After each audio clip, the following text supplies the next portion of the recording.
Let's simplify the system and let a small business owner file based on her actual bank statement instead of the number of accountants she can afford.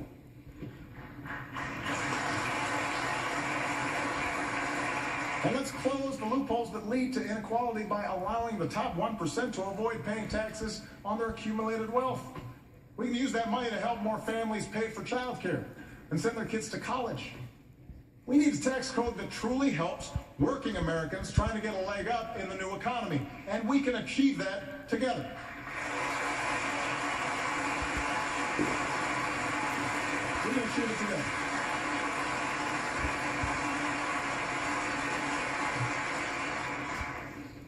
Helping hardworking families make ends meet. Giving them the tools they need for good-paying jobs in this new economy. Maintaining the conditions of growth and competitiveness. This is where America needs to go. I believe it's where the American people want to go. It will make our economy stronger a year from now, 15 years from now, and deep into the century ahead. Of course, if there's one thing this new century has taught us, is that we cannot separate our work here at home from challenges beyond our shores. My first duty as Commander-in-Chief is to defend the United States of America. In doing so, the question is not whether America leads in the world, but how. When we make rash decisions, reacting to the headlines instead of using our heads, when the first response to a challenge is to send in our military, then we risk getting drawn into unnecessary conflicts and neglect the broader strategy we need for a safer, more prosperous world. That's what our enemies want us to do. I believe in a smarter kind of American leadership. We lead best when we combine military power with strong diplomacy, when we leverage our power with coalition building, when we don't let our fears blind us to the opportunities that this new century presents. That's exactly what we're doing right now. And around the globe, it is making a difference. First, we stand united with people around the world who've been targeted by terrorists, from a school in Pakistan to the streets of Paris. We will continue to hunt down terrorists and dismantle their networks, and we reserve the right to act unilaterally, as we have done relentlessly since I took office, to take out terrorists who pose a direct threat to us and our allies.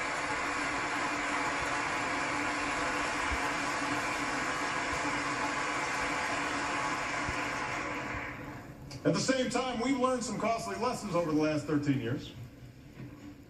Instead of Americans patrolling the valleys of Afghanistan, we've trained their security forces, who've now taken the lead. And we've honored our troops' sacrifice by supporting that country's first democratic transition. Instead of sending large ground forces overseas, we're partnering with nations from South Asia to North Africa to deny safe haven to terrorists who threaten America. In Iraq and Syria, American leadership, including our military power, is stopping ISIL's advance. Instead of getting dragged into another ground war in the Middle East, we are leading a broad coalition, including Arab nations, to degrade and ultimately destroy this terrorist group. We're also supporting a moderate opposition in Syria that can help us in this effort, and assisting people everywhere who stand up to the bankrupt ideology of violent extremism. Now, this effort will take time. It will require focus. But we will succeed. And tonight I call on this Congress to show the world that we are united in this mission by passing a resolution to authorize the use of force against ISIL. We need that authority. Second, we're demonstrating the power of American strength and diplomacy. We're upholding the principle that bigger nations can't bully the small by opposing Russian aggression and supporting Ukraine's democracy and reassuring our NATO allies.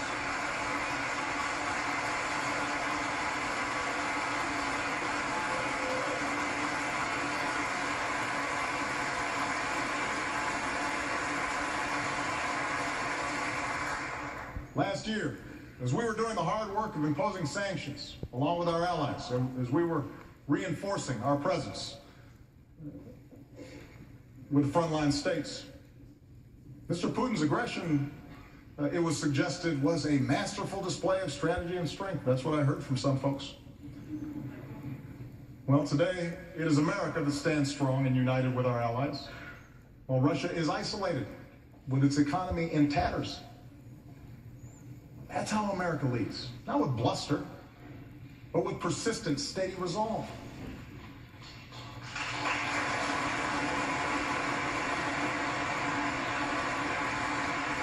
In Cuba, we are ending a policy that was long past its expiration date.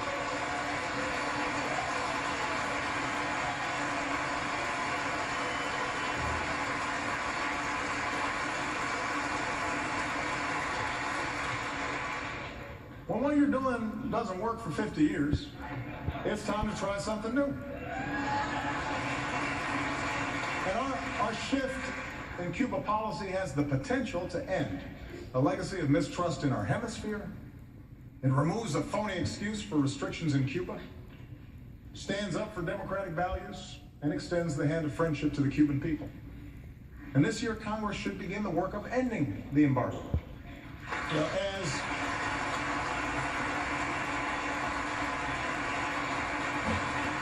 His Holiness Pope Francis has said, diplomacy is the work of small steps. These small steps have added up to new hope for the future in Cuba. And after years in prison, we are overjoyed that Alan Gross is back where he belongs. Welcome home, Alan. We're glad you're here.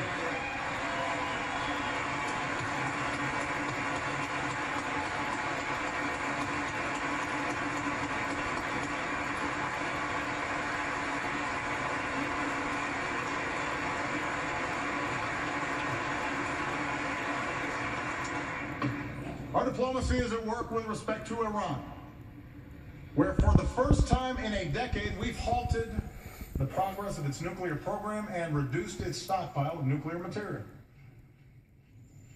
Between now and this spring, we have a chance to negotiate a comprehensive agreement that prevents a nuclear-armed Iran, secures America and our allies, including Israel, while avoiding yet another Middle East conflict. There are no guarantees that negotiations will succeed. And I keep all options on the table to prevent a nuclear Iran. But new sanctions passed by this Congress at this moment in time will all but guarantee that diplomacy fails, alienating America from its allies, making it harder to maintain sanctions, and ensuring that Iran starts up its nuclear program again. It doesn't make sense. And that's why I will veto any new sanctions bill that threatens to undo this progress.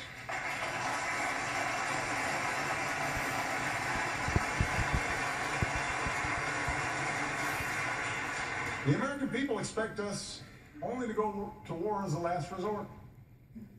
And I intend to stay true to that wisdom. Third, we're looking beyond the issues that have consumed us in the past to shape the coming century. No foreign nation, no hacker should be able to shut down our networks, steal our trade secrets, or invade the privacy of American families, especially our kids.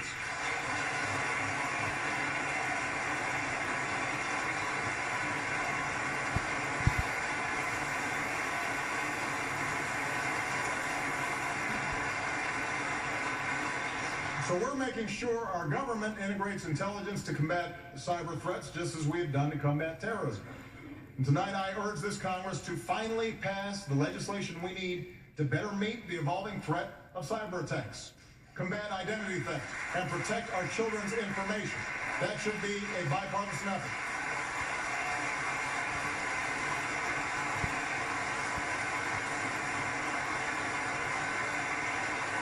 Well, if we don't act, we'll leave our nation and our economy vulnerable. If we do, we can continue to protect the technologies that have unleashed untold opportunities for people around the globe. In West Africa, our troops, our scientists, Our doctors, our nurses, our healthcare workers are rolling back Ebola, saving countless lives and stopping the spread of disease.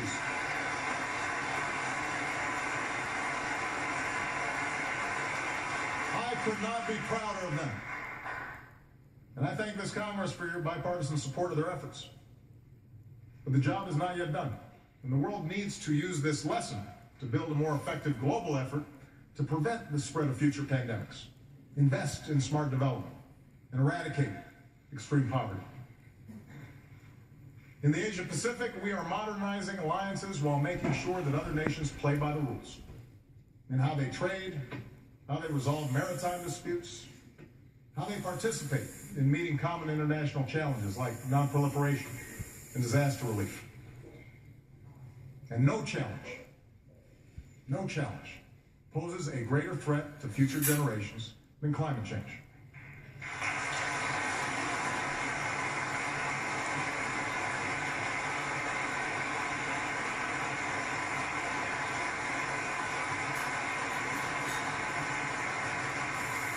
2014 was the planet's warmest year on record.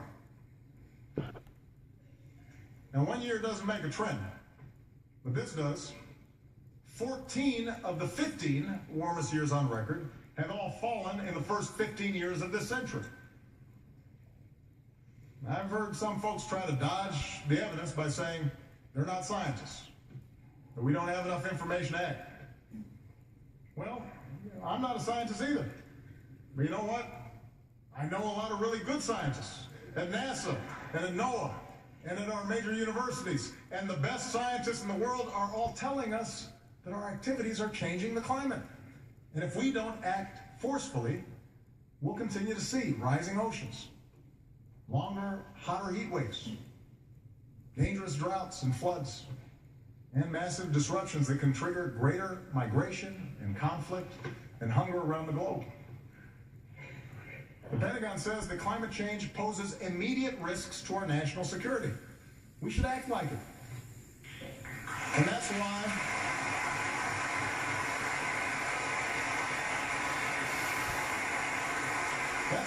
over the past 6 years, we've done more than ever to combat climate change, from the way we produce energy to the way we use it. That's why we've set aside more public lands and waters than any administration in history. And that's why I will not let this Congress endanger the health of our children by turning back the clock on our efforts. I am determined to make sure that American leadership drives international action.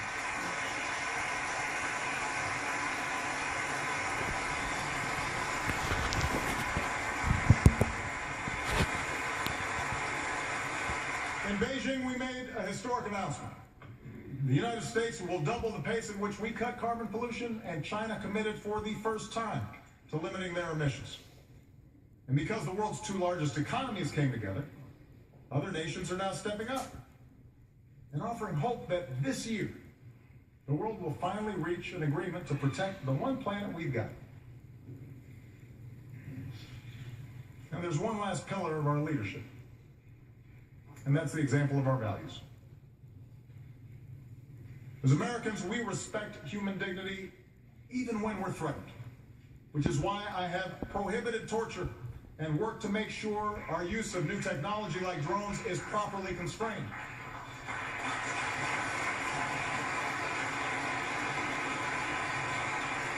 It's why we speak out against the deplorable anti-Semitism that has resurfaced in certain parts of the world.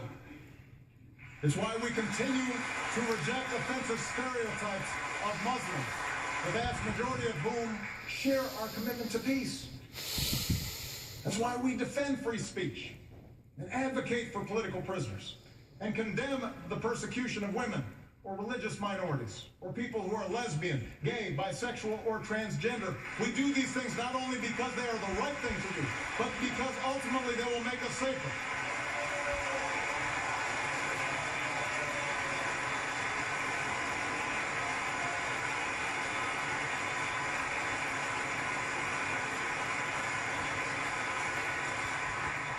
As Americans, we have a profound commitment to justice.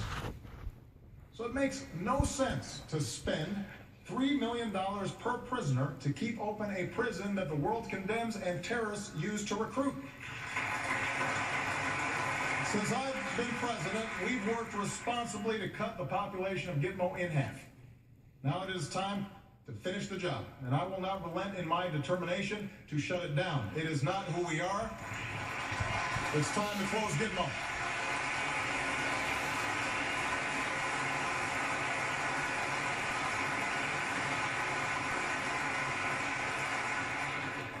As Americans, we cherish our civil liberties. And we need to uphold that commitment if we want maximum cooperation from other countries and industry in our fight against terrorist networks. So while some have moved on from the debates over our surveillance programs, I have not. As promised, our intelligence agencies have worked hard with the recommendations of privacy advocates to increase transparency and build more safeguards against potential abuse. And next month, we'll issue a report on how we're keeping our promise to keep our country safe while strengthening privacy. Looking to the future instead of the past. Making sure we match our power with diplomacy and use force wisely. Building coalitions to meet new challenges and opportunities. Leading always with the example of our values. That's what makes us exceptional. That's what keeps us strong. That's why we have to keep striving to hold ourselves to the highest of standards, our own. You know, just over a decade ago, I gave a speech in Boston where I said there wasn't a liberal America or a conservative America, a black America or a white America, but a United States of America. I said this because I had seen it in my own life. In a nation that gave someone like me a chance. Because I grew up in Hawaii, a melting pot of races and customs. Because I made Illinois my home. A state of small towns, rich farmland, one of the world's great cities. A microcosm of a country where Democrats and Republicans and independents, good people, of every ethnicity and every faith, share certain bedrock values. Over the past 6 years, the pundits have pointed out more than once that my presidency hasn't delivered on this vision. How ironic, they say, that our politics seems more divided than ever. It's held up as proof, not just of my own flaws, of which there are many, but also as proof that the vision itself is misguided, naive, that there are too many people in this town who actually benefit from partisanship and gridlock for us to ever do anything about it. I know how tempting such cynicism may be, but I still think the cynics are wrong. I still believe that we are one people. I still believe that together we can do great things, even when the odds are long. I believe this because over and over in my 6 years in office, I have seen America at its best. I've seen the hopeful faces of young graduates from New York to California, our newest officers at West Point, Annapolis, Colorado Springs, New London. I've mourned with grieving families in Tucson, in Newtown, in Boston, in West Texas, in West Virginia. I've watched Americans beat back adversity from the Gulf Coast to the Great Plains, from Midwest assembly lines to the Mid-Atlantic seaboard. I've seen something like gay marriage go from a wedge issue used to drive us apart to a story of freedom across our country, a civil right now legal in states that 7 in 10 Americans call home.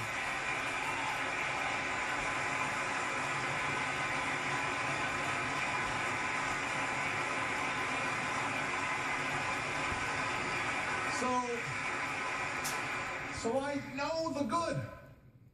an optimistic and big-hearted generosity of the American people, who every day live the idea that we are our brother's keeper and our sister's keeper. And I know they expect those of us who serve here to set a better example. So the question for those of us here tonight is how we, all of us, can better reflect America's hopes. I've served in Congress with many of you. I know many of you well. There are a lot of good people here on both sides of the aisle. And many of you have told me that this isn't what you signed up for. Arguing past each other on cable shows, the constant fundraising, always looking over your shoulder at how the base will react to every decision. Imagine if we broke out of these tired old patterns. Imagine if we did something different. Understand, a better politics isn't one where Democrats abandon their agenda or Republicans simply embrace mine. A better politics is one where we appeal to each other's basic decency instead of our basest fears. A better politics is one where we debate without demonizing each other. Where we talk issues and values and principles and facts rather than gotcha moments or trivial gaffes or fake controversies that have nothing to do with people's daily lives.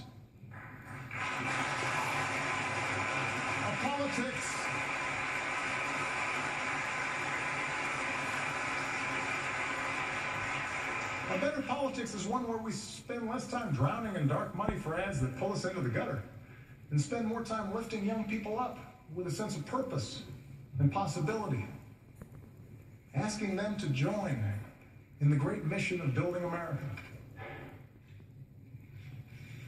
If we're going to have arguments, let's have arguments, but let's make them debates worthy of this body and worthy of this country.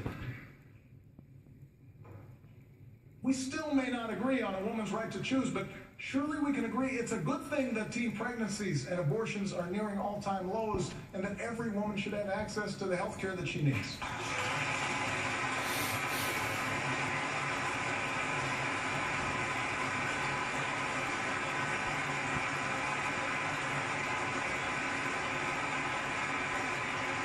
Yes, passions still fly on immigration, but surely we can all see something of ourselves in the striving young student and agree that no one benefits when a hardworking mom is snatched from her child, and that it's possible to shape a law that upholds our tradition as a nation of laws and a nation of immigrants.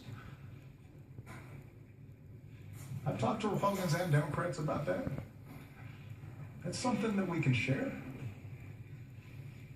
We may go at it in campaign season, but surely we can agree that the right to vote is sacred, that it's being denied to too many, and that on this 50th anniversary of the Great March from Selma to Montgomery and the passage of the Voting Rights Act, we can come together, Democrats and Republicans, to make voting easier for every single American.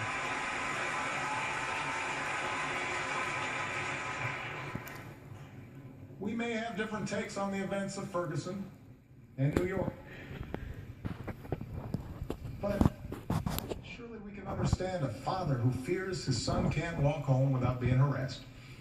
And surely we can understand the wife who won't rest until the police officer she married walks through the front door at the end of his shift.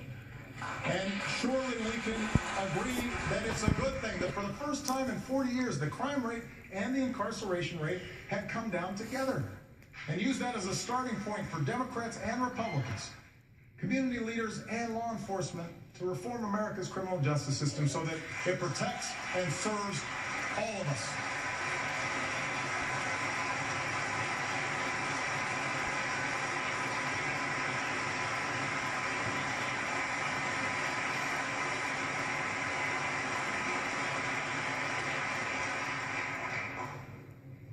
That's a better politics. That's how we start rebuilding trust. That's how we move this country forward. That's what the American people want. And that's what they deserve. I have no more campaigns to run. My only agenda, I know because I won both of them.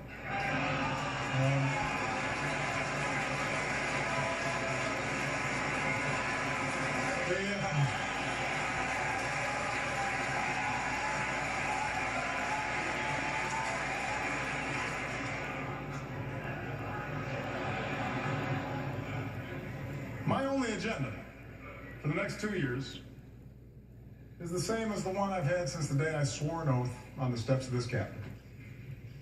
To do what I believe is best for America. If you share the broad vision I outlined tonight, I ask you to join me in the work at hand. If you disagree with parts of it, I hope you'll at least work with me where you do agree. And I commit to every Republican here tonight that I will not only seek out your ideas, I will seek to work with you to make this country stronger.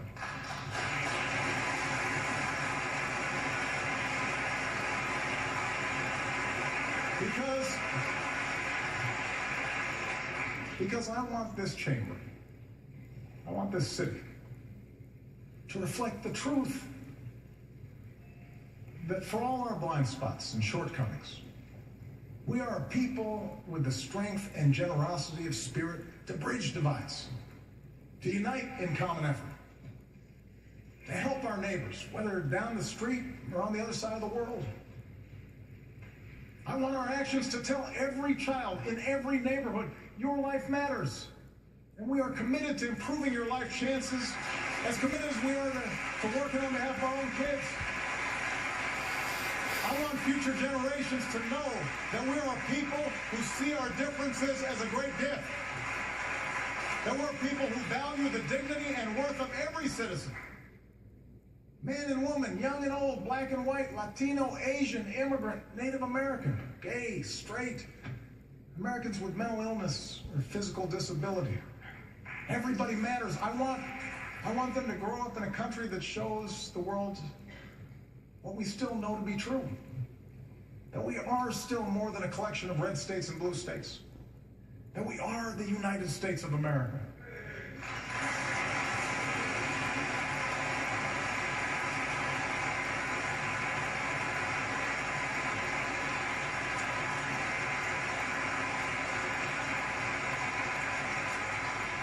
I want them to grow up in a country where a young mom can sit down and write a letter to her president with a story that sums up these past 6 years. It's amazing what you can bounce back from when you have to. We are a strong, tight-knit family who's made it through some very, very hard times. My fellow Americans, we too are a strong, tight-knit family. We too have made it through some hard times. 15 years into this new century, we have picked ourselves up, dusted ourselves off, and begun again the work of remaking America. We have laid a new foundation. A brighter future is ours to write. Let's begin this new chapter together. And let's start the work right now. Thank you. God bless you. God bless this country we love. Thank you.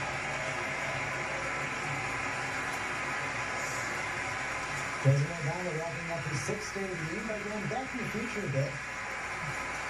The 60-minute speech ending by echoing the speech that first put him on the national stage back in 2004. He was the keynote speaker for John Kerry, the 2004 Democratic